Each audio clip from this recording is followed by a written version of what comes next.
Thank you, Dr. Jackson. Good morning, ladies and gentlemen, fellow graduates, families, and faculty. It's an honor for me to be speaking in front of you for the graduate class of 2012 at our graduation ceremony. The cartoonist Gary Trudeau once said that commencement speeches were invented largely in the belief that outgoing college students should never be released into the world until they have been properly sedated. To prove him wrong, I'm going to share a story with you.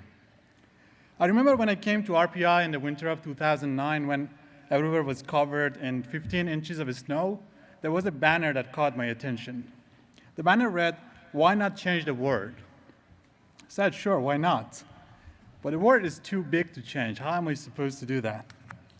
Time passed, and I did not feel like I was changing the world much in any way, until one day when I was locked in a room in the Mueller Center. You know this room between the Armory building and Mueller Center that does not belong to any of the buildings, and it has its own hours?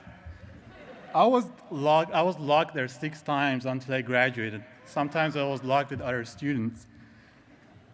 The problem was that the door got locked automatically after the gym's closing hours. And if you happened to be in that room, there was no way out unless if you called public safety for them to come over and frown at you and let you out. And if you happened not to have your cell phone with you, you were pretty much out of luck. The last day I was trapped there, I decided to change the situation. So I came up with what I thought was a smart solution at the time. So I pulled the fire alarm instead of calling public safety. Yes, I did that. And you know the mess after you pull the fire alarm. By the way, this is the first time I'm confessing this. Hopefully it doesn't change Professor Jackson's opinion about my degree.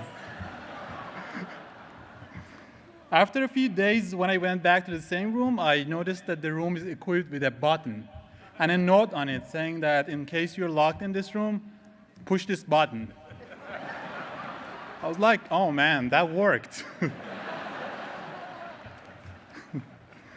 I thought that button should have been named after me, like Fazel's button or something like that. Anytime after that, when I go to the same room, I feel good about what I did that day, and I feel like this button is gonna be there for future students to serve them. So what I want to conclude is that to feel good about changing the world, you do not need to totally transform the world.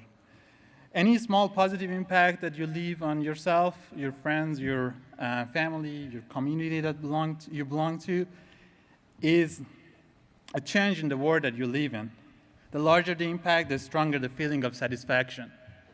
So when I developed the gas sensor, for which I received the 2012 Lemelson MIT Student Prize, in case you don't know, I really felt this sense of satisfaction for an action that can potentially impact the world in a positive way. I felt like I left a footprint in my field. This would have not been possible without the support from my family, friends, school, professors, and staff at RPI, or Rensselaer.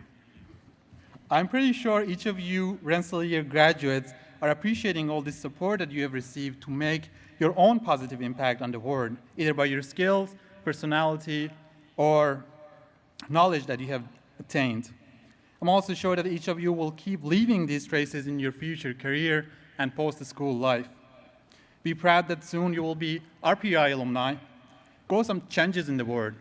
Go pull some fire alarms and feel good about it. Thank you.